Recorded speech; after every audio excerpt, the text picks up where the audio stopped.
morning. Please feel free to get up during the presentation if you need to and take care of your needs or help yourself to some more goodies in the back. And thanks so much for being here today. We are also going to be taping this session this morning so that anyone who was not able to be here with us from the leadership team today will be able to see the conversation or go back and listen to the conversation too. We really thought this would be a good idea. There are lots of different legal topics that come up or legal questions that come up during the school year. Some we can anticipate, and sometimes we're not able to anticipate those questions. However, we thought that this would be a good time to kind of have everybody all in one place and have our school attorneys address some of those common topics.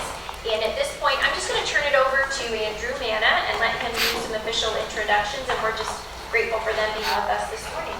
So relax and we'll get our legal updates. All right, thank you. Is this working back there?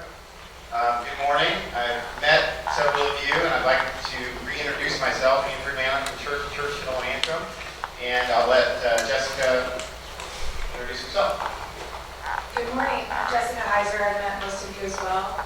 I have actually been working quite closely with Dr. Gray and Chris, on Kim, actually, the whole team, on a bunch of policy and procedure reviews. So we're hoping to incorporate some of those this morning as well so that you're up to date on some of the changes to policies and procedures that are coming for the upcoming school year.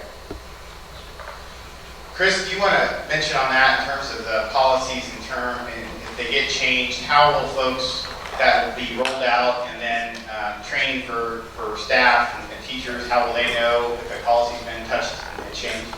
We'll use Safe Schools. I think I mentioned you guys, at least the principal's LET, we'll use that Safe Schools to get out before the start of the year, any of those policies and changes through that avenue as well. And then training, there's some training involved in some of these that are, what a surprise, the state mandates some additional training for certain things, so we'll work on that too. And my hope is we can do it through Safe Schools as well, through the videos and some things where teachers and staff members can do that on their own, if at all possible. Did that work okay last year with Safe Schools? I know that it seemed to go over pretty well. I just give the staff a month or so to sign off on those, and it's nice to have me have something that they had signed off that they actually reviewed those policies as well. I should also mention, as an overall lesson for the morning, we were actually meeting yesterday talking about changes to policies and procedures. And Dr. Gray mentioned that she wanted something mentioned today in the presentation that Andrew was doing. And so, as a dutiful associate, I immediately texted Andrew and I said, hey, just heads up, add this to your presentation for tomorrow.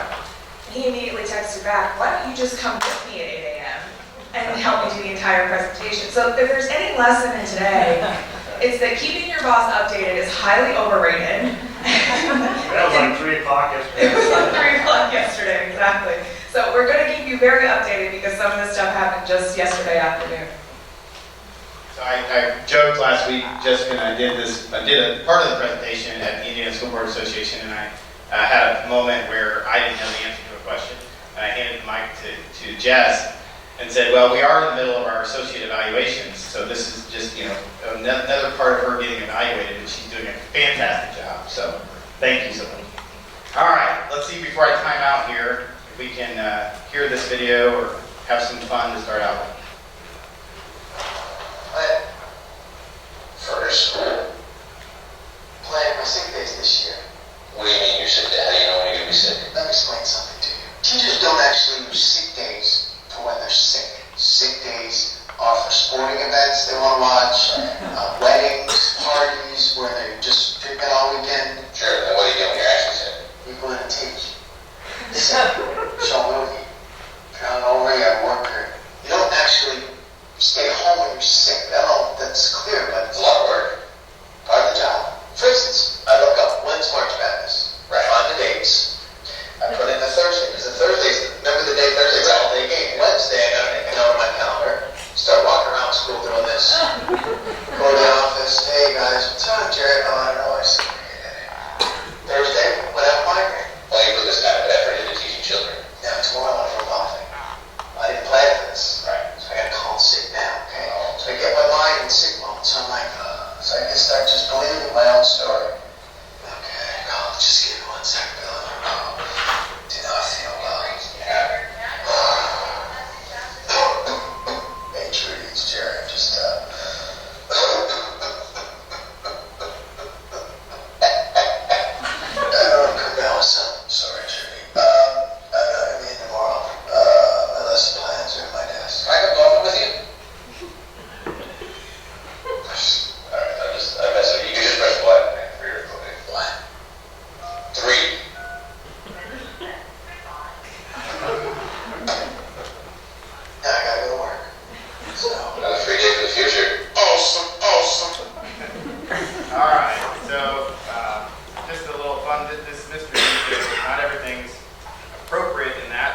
information, appetizer to get you started early in the morning. Maybe in your groups, Stacy, you're on an island over there by yourself, so you have to brainstorm on your own. Think about for a second before I show you a couple slides. In what situations can we, as a public school, exclude a student from school? I've got 3 or 4 examples I'm going to go over with you, but take just a second at your tables, at your groups. What situations can we actually exclude a student from school as your appetizer to get started here?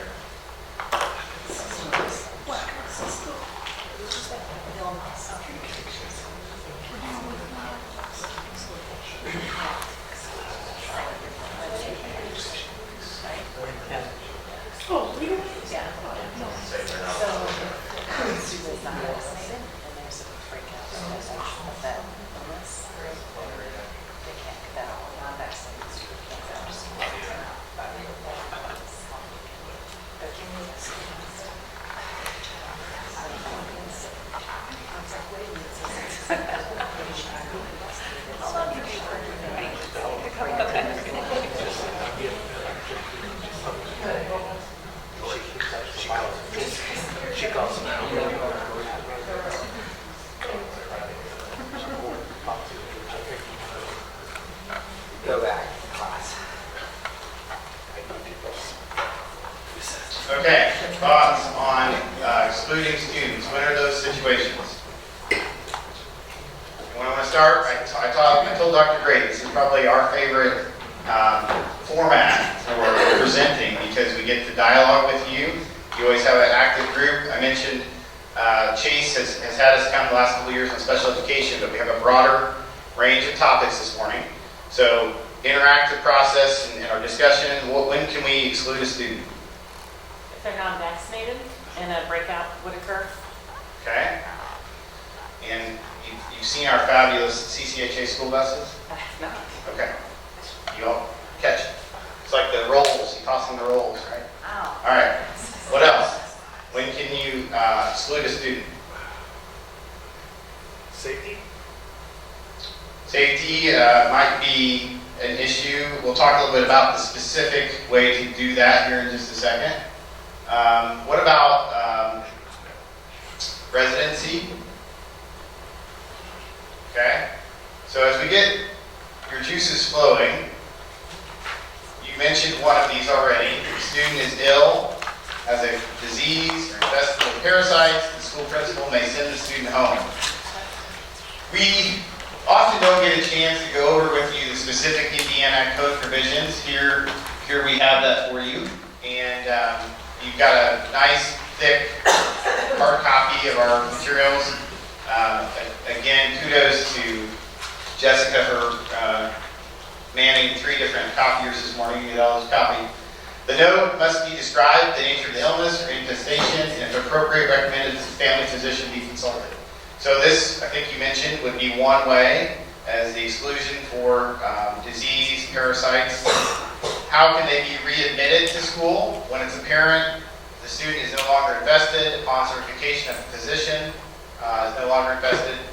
And if the school personnel, if you disagree with the certifying physician as to whether they should be readmitted, you can determine that they may not be. So this outbreak, these things don't happen that often, but when they do, here's the specific code provision that we have to go back and look at and walk down through on how to do that. The other one, this is not often used, and I'd like to take a second and dialogue with you on this. A superintendent or school leader may exclude or excuse a student found mentally or physically unfit for school attendance. So this is the maybe the safety reason that you just mentioned. We do not use this very often, if at all. Jessica, I'll even ask you, I know you've had a couple of examples with it. It's sort of a measure of last resort. Yeah, we definitely call this our nuclear option, and I have had a couple of school districts use it recently. The thing to remember about this, though, is number one, it only lasts for the rest of the school year. So sometimes it's easier to use this like towards the end of the school year as opposed to the beginning of the school year. And the other thing that's really important about this is It requires the physician or psychologist to approve the student coming back to school, but it's also a really good idea to have the psych or physician involved before you actually trigger this nuclear option 2, so that if you do get challenged on it, we're able to go back and say, look, we've actually asked a physician or a school psych to evaluate the student, and we find them completely mentally unfit for school. It's really used only in those situations where we don't have any other choices, but we know that this student, we don't want a Columbine situation. It's those type of students where we can actually still use this option. So we have used it a couple of times, and it does, require that we go out and get a school physician, psychiatrist to maybe work with us if they have somebody saying that it's fit or that the student's fit. Obviously, I think the special education department comes into play here as well. If you have a student with special education needs, we may end up excluding a student that is emotional, disabled, is challenging behaviors, but then we're also going to have to think about how to program and provide services for them as well. Maybe some of you didn't know about this one or weren't aware of it, but again, keep it in mind, and obviously if it rises to this level, hopefully we're going to be talking anyway about your ability to do this. Questions on that one?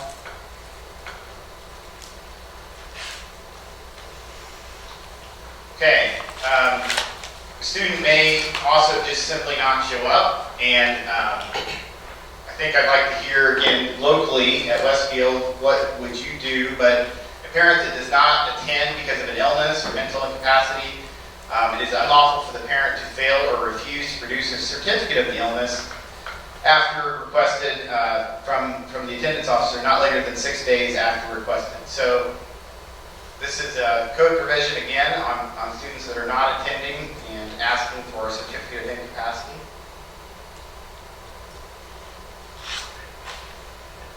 Are these chased down at your different building levels on a frequent basis here?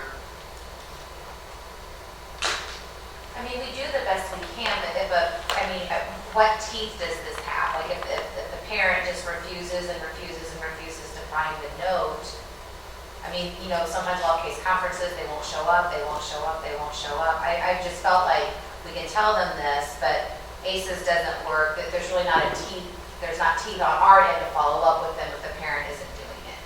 Talk a bit make more. sense? Yeah, it does, absolutely. I'll emphasize the point that you just mentioned, but talk a little bit more about is ACEs helpful at all? I mean, I know we've had some conversation.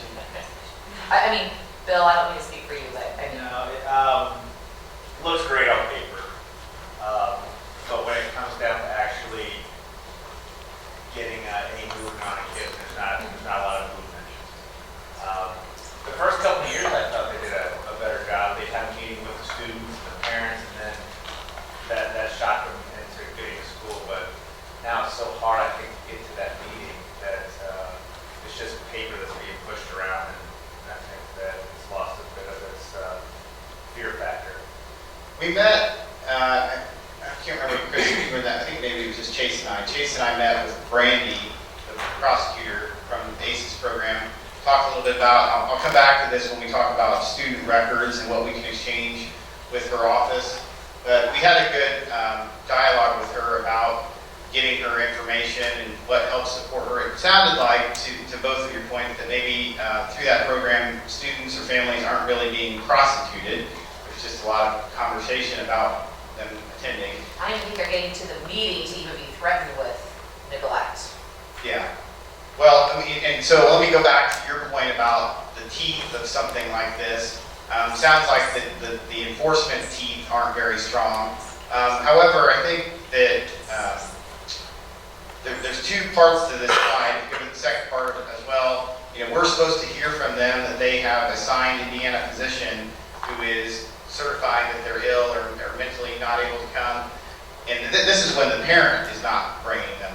And so there's not an enforcement teeth, maybe, but I think we see a lot in our office 6 months down the road, a year down the road, when, for all of you, when it's spread out amongst all of you as administrators, these types of cases don't maybe rise very high on your radar, but every now and then at the central office level through special education or otherwise, we get allegations of, well, you know, we were asking for a certain special education program and we weren't getting it. We wanted to transfer it to another building. We weren't allowed to. And so for that reason, we had no choice but to keep the student at home. So there may not necessarily be an enforcement piece. There maybe, though, is a CYA for the district, which what I mean by that is if we have asked for and documented that we've asked for the certificate of incapacity, we can at least show later on that we've been asking for that. We may be not able to enforce anything, but we can document the fact that we've been trying to get that student back in school. We've offered special education programming.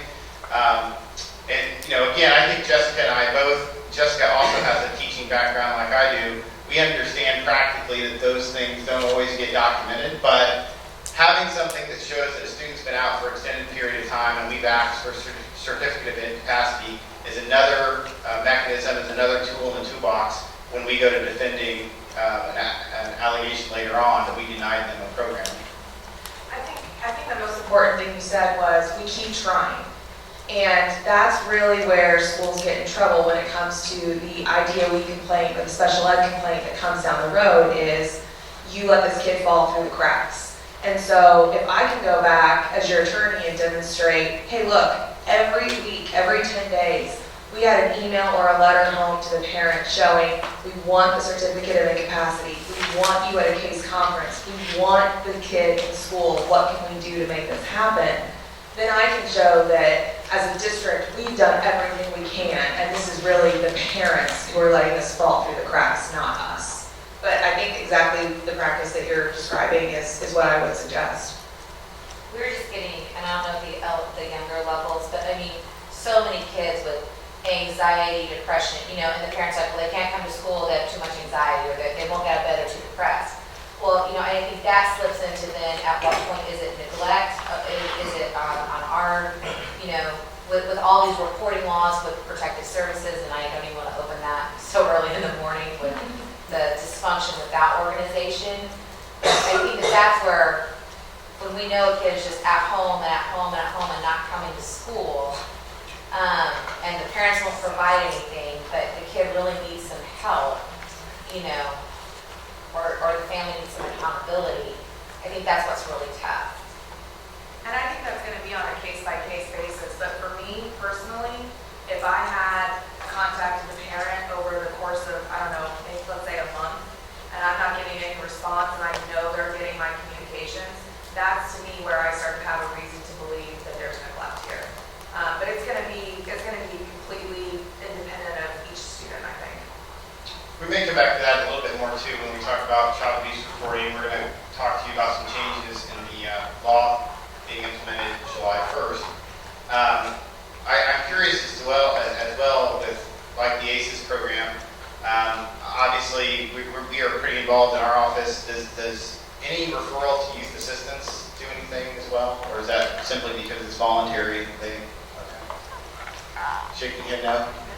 Yes, ma'am. I think maybe in the elementary level, because this is the first time they're getting that ACES letter or the first time they're getting that youth assistance referral, I've seen some definite changes when they send that letter, and I'm only CC'd on it, and it scares me.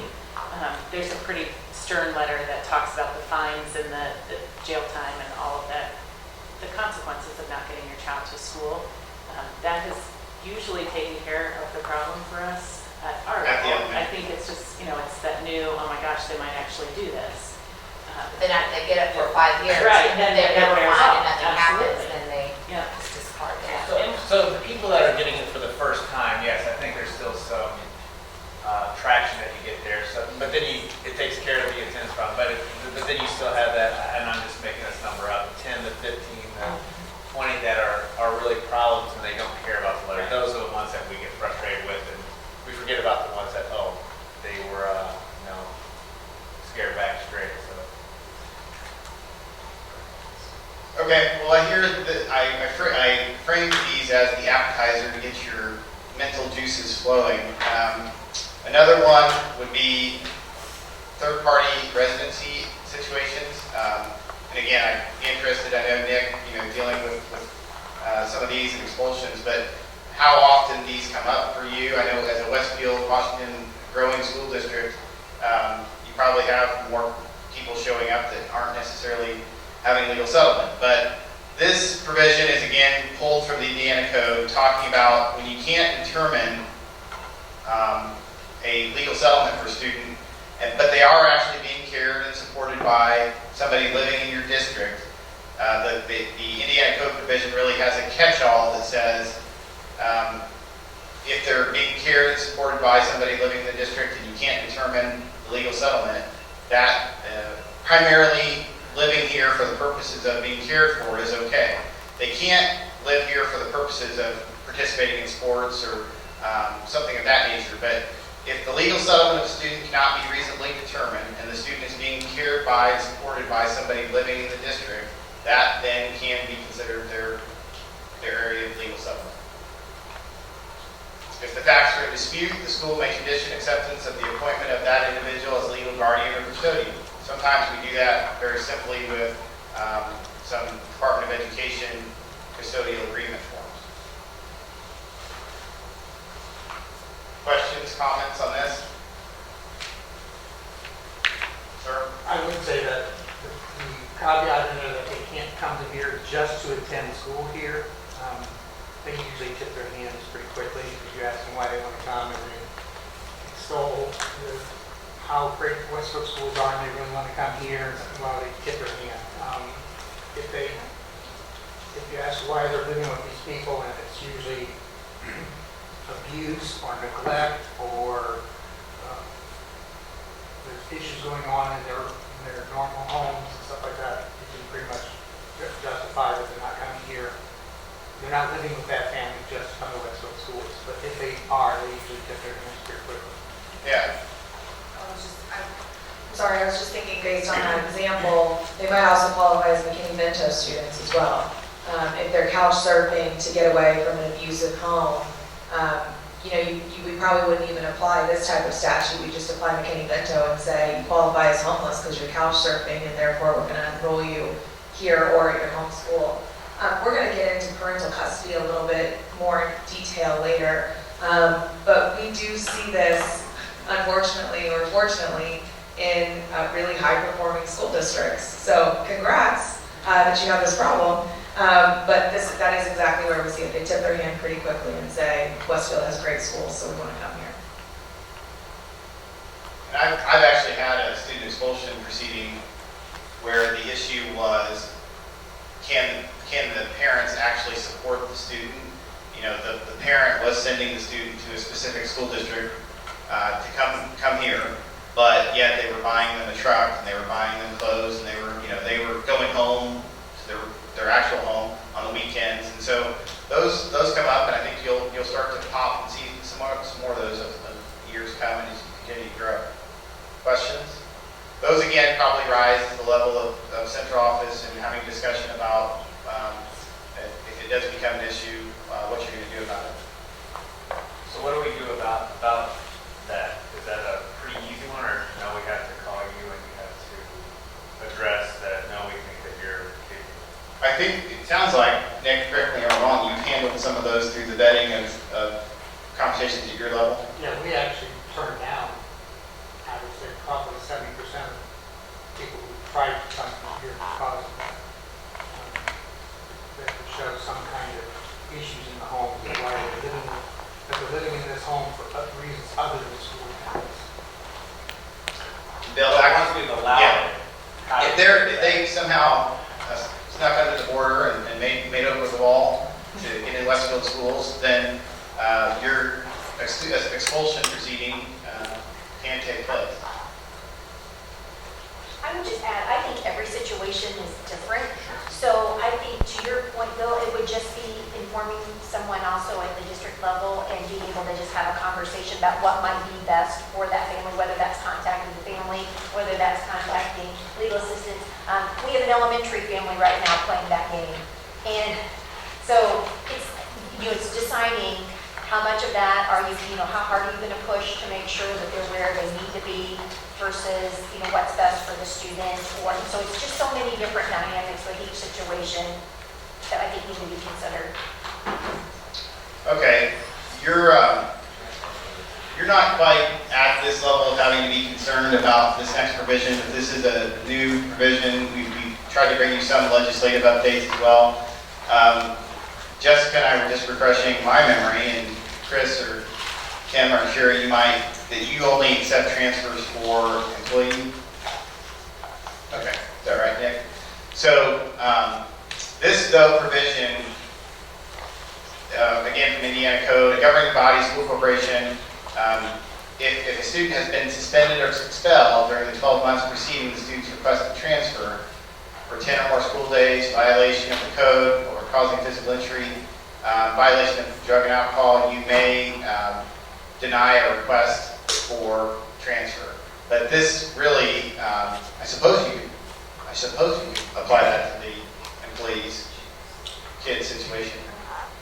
And then, didn't we have an attendance provision as well? I think that's the one maybe that came to us. Okay, we'll come back to that.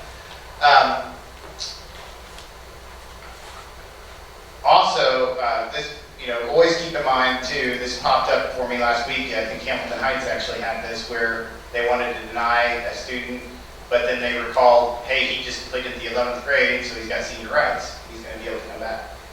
So again, this doesn't hit you as much with only accepting employees' kids. Hopefully that those kids are not ones getting in trouble.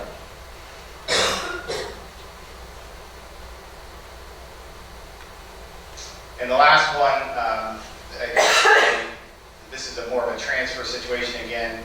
We have discretion to deny when a student has withdrawn from another school corporation due to suspension or expulsion. I showed you the Mr. D video there at the beginning about the sick days to try to, again, get your juices flowing and think about employees for a second, and his use of sick days and how he was playing the system. So question, again, I'd like you to take a moment at your table, but for an employee whose serious health condition also constitutes a disability, let's transfer our mindset to thinking about employees for a second. The Americans with Disability Act may require, as a reasonable accommodation, unpaid leave over and above what family medical leave requires. Where does this leave with Casey Custodian? Casey Custodian is our hypothetical character that we use in a lot of our presentations. So let's say you've got an employee, and again, this is probably going to rise to the central office level, but so all of you can be aware of it and recognize it. If you've got somebody who's really out of sick leave, out of paid leave, out of family medical leave, what do you do with somebody who just needs an accommodation because of their disability? And maybe instead of making you all, I'll put Chris on the spot. Thoughts on that, Chris, in terms of times when people are out of leave and what we have to do to help accommodate them? We have in this situation, we have the ability to place somebody on disability for a full year in our handbook. If that's what you're talking about. We have the ability to do that. All you have to do is provide a doctor's note to us. Now, I can also make them go on disability leave through the due process. But the times I've used this before, when people have been on disability, it's been an agreement between me and the employee. They're out of their sick time. It's where they need to take a lengthy period of time. It allows them, they're unpaid, but it allows them to stay on our insurance for that period of time. So it usually works out. Best interest for the district and also best interest for the employee. So we have the ability to do that, and I've worked with some of you on that in the past and working on some right now. Yeah, so my overall thought is just a reminder that sometimes with the exhaustion of paid leave, sick leave, there still are situations where we have to kind of tightrope our discussion. The Americans with Disability Act referenced here just reminds us that we have people with disability. We have to make sure that we're having conversations about their physical or mental impairment. This is a nice little flow chart that you can take back and have at your desk, but recognizing an accommodation request, the biggest factor in all of the cases that come to our office, and when we have a judge become involved, a lawsuit, would be, are we actually having what's called the interactive process? And which means, are we walking down through, again, with central office help, having a dialogue with somebody about their leave or about their accommodation or possibly putting them on disability leave. But the single biggest factor in all of the court analysis that we have to deal with did we walk through and have a dialogue with an employee that's having a disability or a leave request issue? So keep that in mind, because I would tell you that even at your level, that is important, that sometimes all of a sudden it rises to Chris' level or my level, and we go back and say, well, did the principal know that they were having mental health issues or depression or anxiety that they needed accommodated? And you as an employee, as a supervisor, as a principal, can be one of those people that is actually technically supposed to walk through the interactive process. There was a case out of Fort Wayne several years ago where an employee was sporadically having attendance issues, not coming to work, mentions to his supervisor, yeah, I'm having depression. Well, they fired the employee 3 years down the road after having a very expensive court case. The court ultimately said, hey, the supervisor here was aware that maybe we should have had a discussion about leave or accommodations, and because they didn't, it was a school case, and because they didn't do that, the employee was entitled to damages and reinstatement. So having that dialogue, having the interactive process, I always kind of compare it. We all know special education law better than we know employee disability law. Special education law, we have the mandate to do a child fine, to work with a family, work with a student. It's the same thing with employees, all right?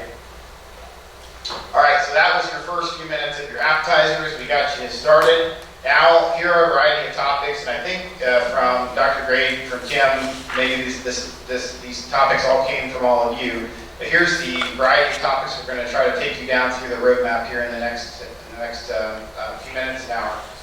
FERPA. I actually think this is important to talk about because at the federal congressional level right now, for whatever reason, the Family Education Rights Privacy Act, we got a call in our office. We're pretty active with the National School Board Association and through our professional organization, the Council of School Attorneys.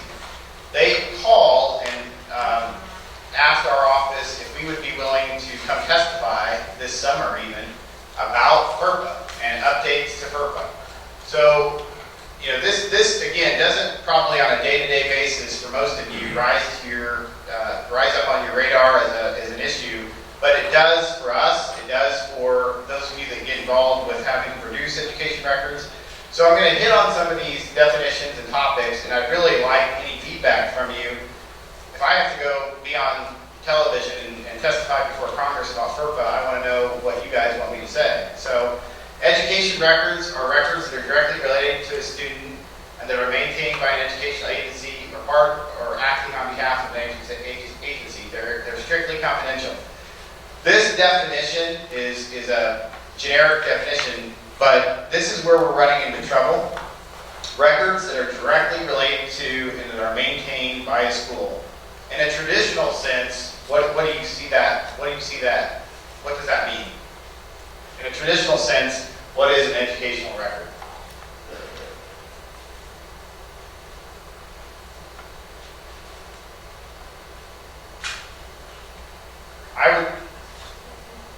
Somebody? Anything that's in Power School, so grades. Power School, the hard copy file, I'm sure, keeping at the building level file, anything that is directly related to the student that has personally identifiable information to a student. So personally identifiable information to a student includes any information which is used to distinguish or trace the identity, which could be initials, which could be a reference to their name. Really, it's a very broad catch-all. Those include, but are not limited to, grades, transcript, class lists, student course schedules, student discipline files. Kim, you are probably the one most often when we have discussions with you about due process or lawsuits, we're trying to ask and work with other folks in your office about pulling the student record. The trouble with the definition, if I go back to that for a second, I think this is actually what, if Congress at the federal level is focused on this, maintained by the educational agency. So it's easier for us to identify grades and transcripts and class lists as a student record. I think where we're running into trouble are How do you, as a school district, maintain emails, for example? Or how do you maintain electronic data about a student? And whether those things really should fall into the definition of a student record. I'm almost positive that's what Congress is focusing on. Are those things, a random email that barely mentions a student's initials, should that be considered a student record? The information may be recorded in any way that included handwriting, print, computer, media. All of these things right now are considered, seem to be considered a student record. We've had a lot of discussion in our office about it because we sometimes make the argument that, for example, email, really we're not maintaining that we're not actively, proactively maintaining email. So if we get a request for a student email that's thousands of pages, we will sometimes make the argument that we're not actively maintaining that, so it doesn't fall into the definition of a student record. The problem with that, taking that position, if it's not a student record, what is it? David Day, our senior law partner, will often remind us, if you say it's not a student record, well then it's going to be something. It's got to be categorized as something under the Indiana Public Access to Documents. We've got to categorize it as something. If it's not a student record, and we don't call it a student record, do we really want the media, for example, requesting, making a public records request for email or videos? So I don't know how intriguing or interesting that topic is for you, but if you have any thoughts, I really would like to hear what feedback you want to give on that.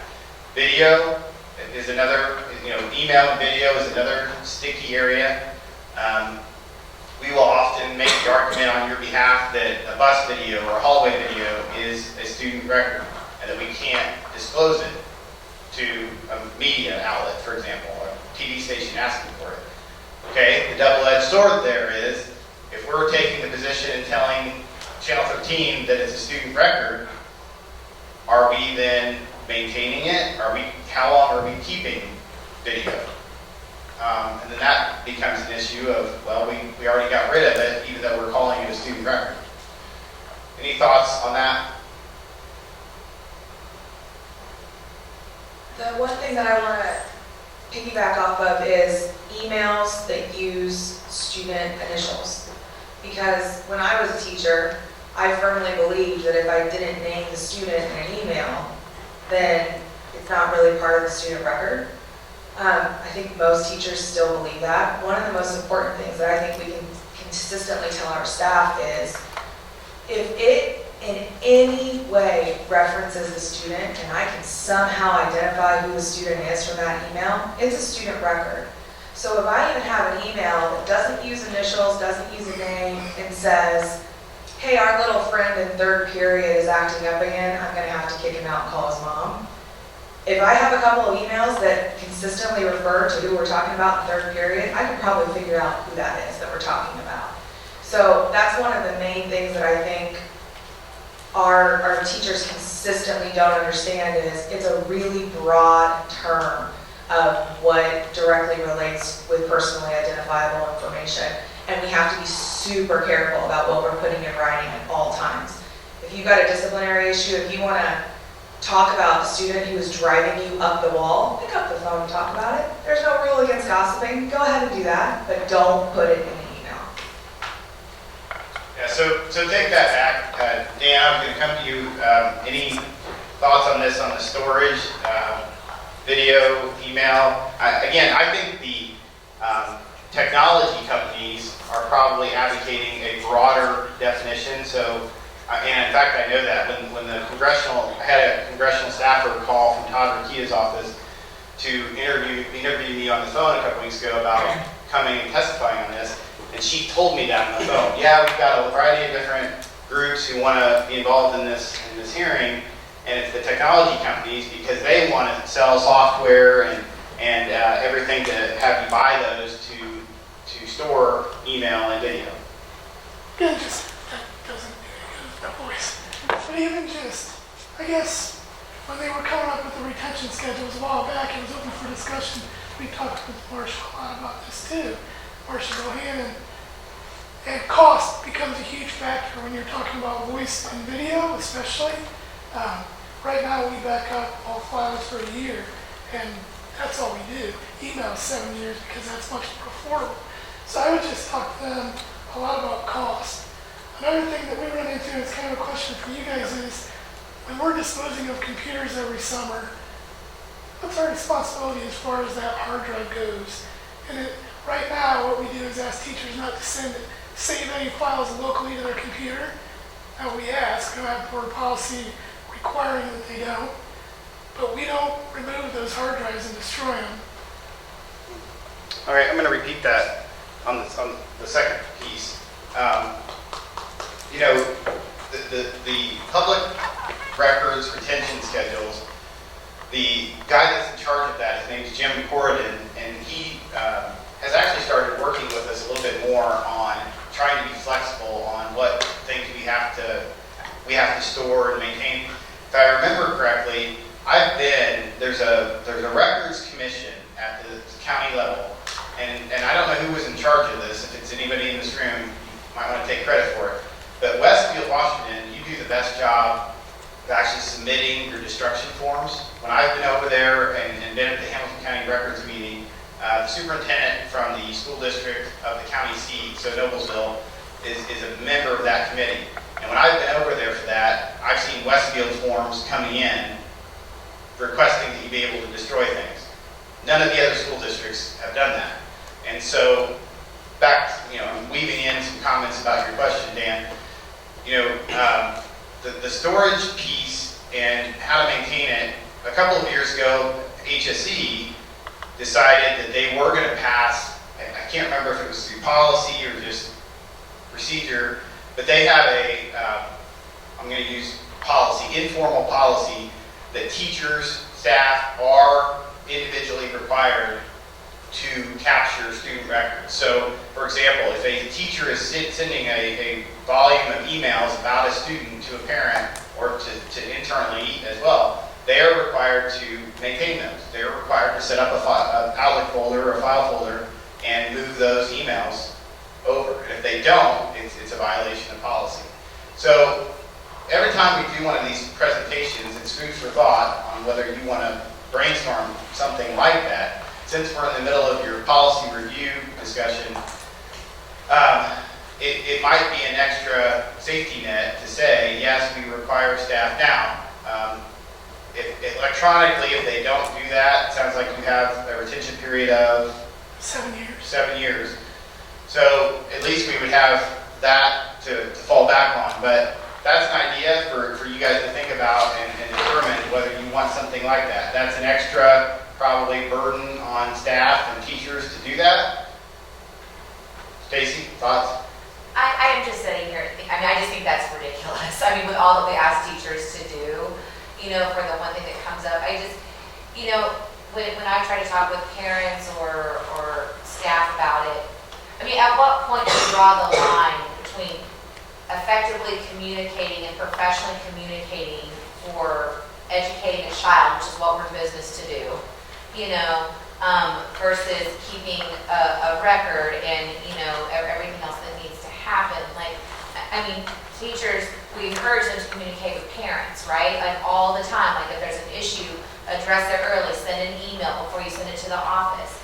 I cannot imagine if they had to keep every single one of those for a single discipline thing that might have been taken care of at one point. And in my mind, that's not part of the student record. That student wasn't even necessarily disciplined. It was a one-time communication, they haven't turned in their homework or they need to attend period 6. I appreciate, I just feel like I get overwhelmed in these because you go down the rabbit hole, and parents are always over here, whether it's a detention or a Thursday school, they will fight us tooth and nail because, it's not that they're necessarily fighting the discipline or what their kid did, but they don't want part of their permanent record. They don't want this documented anywhere. And so honestly, what we tell them is, it is not part of their permanent file. It's not part of their educational record. The only thing that becomes part of your educational record is a suspension or expulsion. And when it rises to that level, that's when it will be documented. So relax, instead of having this conversation about fighting the discipline and the consequences. Teacher, kid, there's a consequence for behavior, not worried about documenting on a permanent record. But it sounds like, I mean, I'm really in violation when I'm telling that to parents, and I've been telling them that for 15 years. I just told one of our employees that because she didn't want her kid to attend a Thursday school. I just told her that the last week of school, that this is not part of this permanent record. Well, I think that, no, I mean, and this is a good discussion, and I think I'm, living this every day, and Jessica and I seeing this happen with lawsuits, we are very intrigued in this analysis of what is a student record, and obviously if Congress is looking at it, it's kind of a big deal.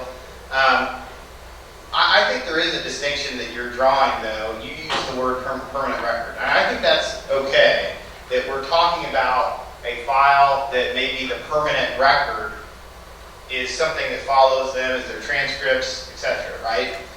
But I think you do need to learn or pass along to folks to distinguish that that doesn't mean, though, that some of this, it's okay to phrase it the way you phrased it, but it is technically all of those other things that aren't in the hard copy permanent file, they are an educational record. Right. And I do get that piece, like when it kind of comes down to it, like, well, when I made the mistake about giving the videotape of the stage collapse to the police, I thought I was helping immediately in the investigation. It never crossed my mind that that was a violation of FERPA and the educational record because I was trying to cooperate with the police. And I know you covered it for us and all that, but that really kind of opened my mind when people are requesting records. I guess in my mind, there's a difference for a specific thing to request records on one particular kid as opposed to every communication between the school and home becomes part of this elusive, evasive record out there that you may or may not ever use. Yeah. Does that make any sense? I guess I'm having a hard time between communication and record. And I understand when you're in trouble, you need that record and you gather up everything.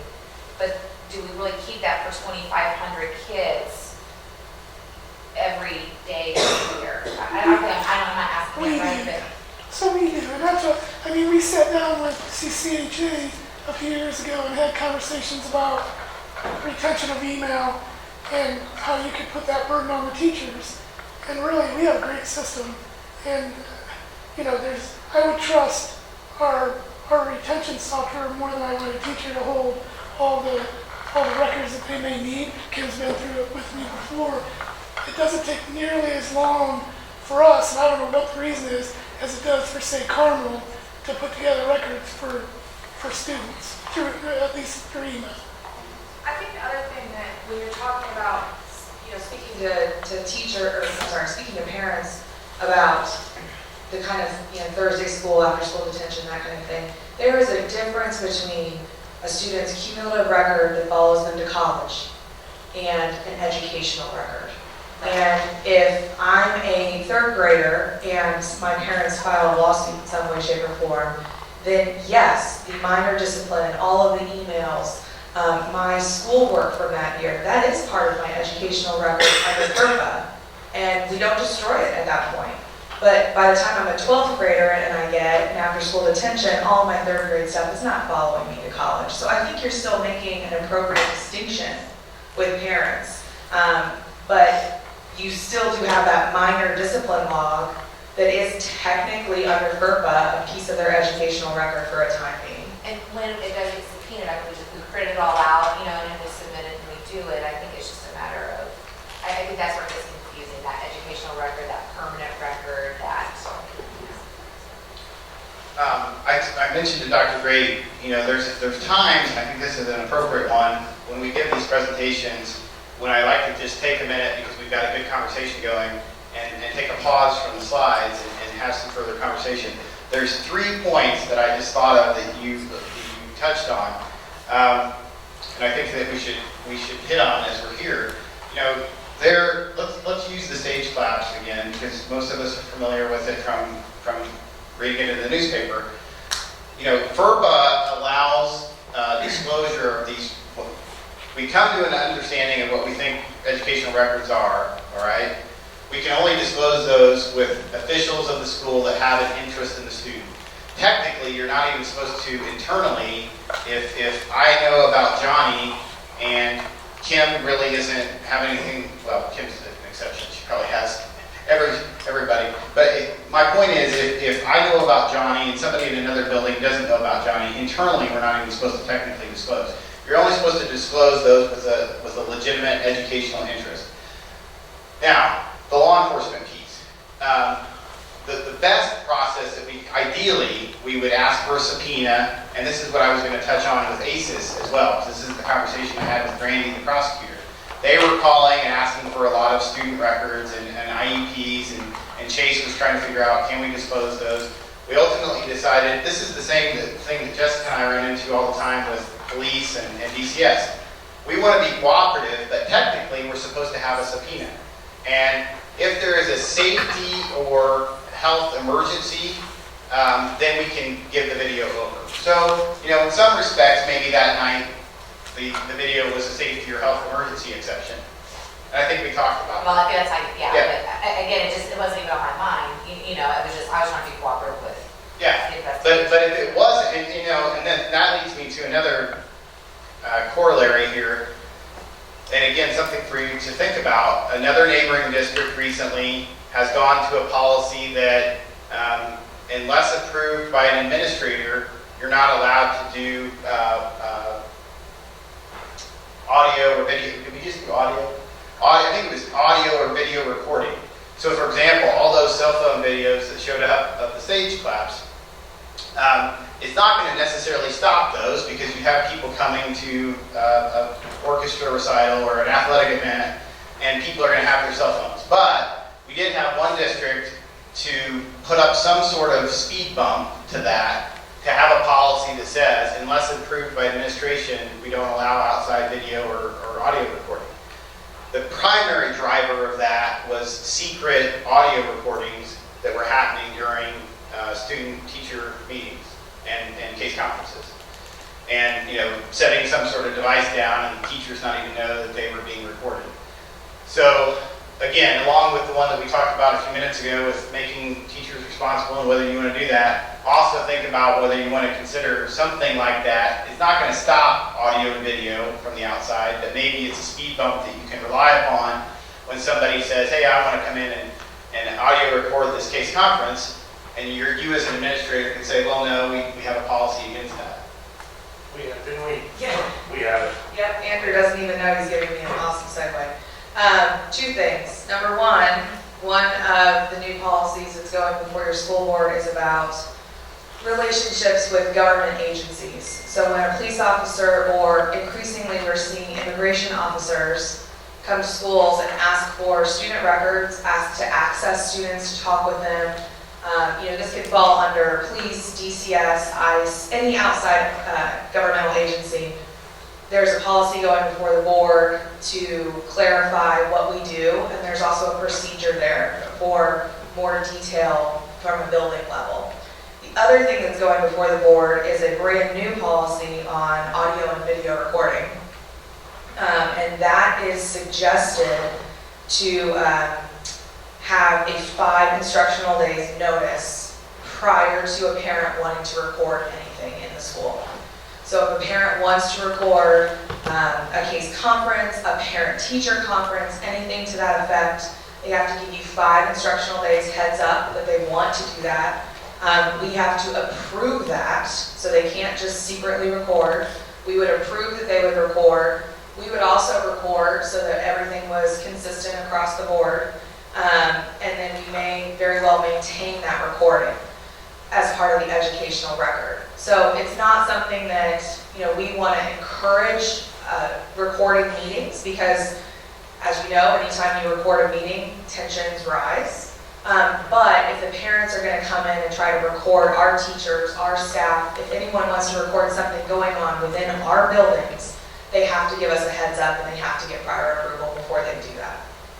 Does that follow performances in athletics and things like that? So, Because those are open, and my understanding is since those were open to public, so anybody could come in, anybody could record those, even though they're within our building.